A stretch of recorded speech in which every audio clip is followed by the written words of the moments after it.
নমস্কার বন্ধুরা, আমরা অনেকেই ইতিহাস নিয়ে আলোচনা করি।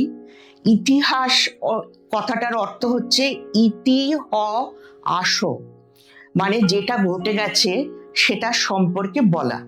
এটা হচ্ছে ইতিহাস, পুরনো যুগের কথা, সেটা হচ্ছে ইতিহাস। এটা দেখা গেছে পৃথিবীর অনেক দেশেই যে তারা নিজেদের অতীতের ইতিহাসকে তারা যত্ন করে লিখে গেছে ভবিষ্যতের জন্য।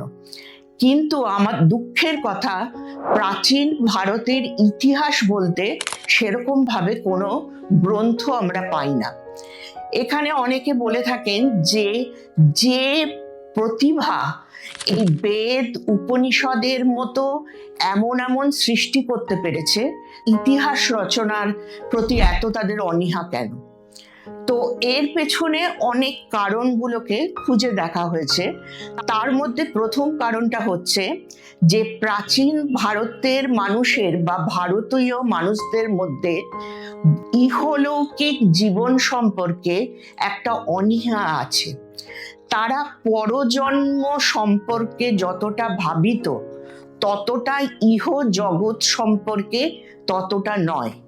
সেই জন্য তারা বর্তমান জগতের ইতিহাসকে রক্ষা করবার চেষ্টা করেনি। তাহলে আমরা প্রাচীন ভারতের ইতিহাসকে কোথা থেকে পাবো? আর এই প্রসঙ্গে এটাও বলা যায় যে মানুষের মধ্যে জাতীয়তাবোধের উন্মেষ তখনই হয় যখন শত্রুর দ্বারা তারা আক্রান্ত হচ্ছে। তখন তাদের মধ্যে একটা জাতীয়তাবোধ জেগে ওঠে, তারা সম্মিলিত হবার চেষ্টা করে, বহু শত্রুকে তাড়ানোর চেষ্টা করে। যেমন আমরা 200 বছর পরে আমরা ইংরেজদের ভারতবর্ষ থেকে বিতাড়িত করেছি, সেরকম প্রাচীন ভারতবর্ষের এরকম কোনো আক্রমণ হয়নি। যখন আলেকজান্ডার ভারত আক্রমণ করেছিলেন, তখন ভারতবর্ষ ছোট ছোট বিভিন্ন রাজ্যে বিভক্ত ছিল। তারা নিজেদের মধ্যে যুদ্ধ বিগ্রহ করতেই তারা ব্যস্ত থাকতো। সেই জন্য আলেকজান্ডারের পক্ষে অতি সহজ হয়েছিল ভারতবর্ষকে জয় করা। তো এই সব যুক্তিগুলো সত্ত্বেও আমরা কি তাহলে ধরে নেব যে ভারতবর্ষের কোনো ইতিহাস আমরা পাবো না? না, এতটা হতাশাজনক ব্যাপার বোধহয় নয়। ভারতবর্ষের ইতিহাস আমরা বিভিন্ন শিলালিপি, শিলালেখ থেকে, মুদ্রা থেকে আমরা পেয়ে থাকি। যেমন অশোকের শিলালেখ, গিরনার প্রশস্তি এইখান থেকে পাওয়া যায়। তারপরে বিভিন্ন মুদ্রা থেকে আমরা নানা রকমের তথ্য পেয়ে থাকি।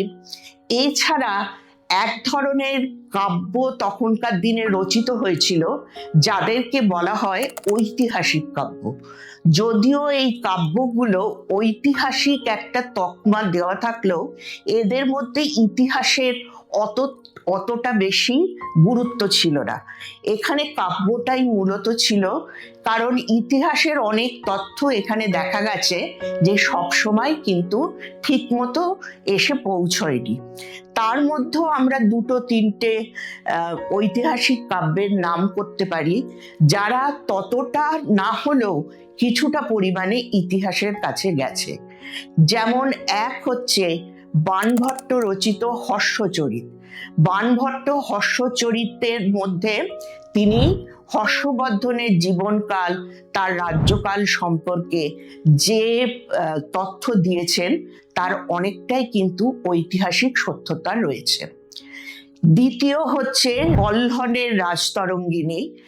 এবং পাশ্চাত্য ঐতিহাসিকরা তারা এই ঐতিহাসিক কাব্যগুলির ঐতিহাসিকত্ব খুব একটা স্বীকার করেননি, কিন্তু তার মধ্যেই তারা কল্হণের রাজতরঙ্গিনীকে কিছুটা মর্যাদা দিয়েছেন, যেটা না থাকলে কাশ্মীরের ইতিহাস কিন্তু আমাদের কাছে অনাজ্ঞাত থেকে যেত। সেই জন্য আমরা এইভাবে দেখতে পারি যে হয়তো খুব মোটা মোটা ইতিহাস বই ভারতীয়রা রচনা করেনি, যে কোনো কারণের জন্যই হোক, কিন্তু কিছু কিছু ঐতিহাসিক উপাদান আমরা বিভিন্ন জায়গা থেকে প্রাচীন ভারত সম্পর্কে সংগ্রহ করতে পারি। এইটুকু একেবারে কিছু না পাওয়া অপেক্ষা অল্প প্রাপ্তিও কখনো কখনো কিন্তু শ্রেয় বলে মনে করা হয়। ধন্যবাদ সবাইকে, নমস্কার।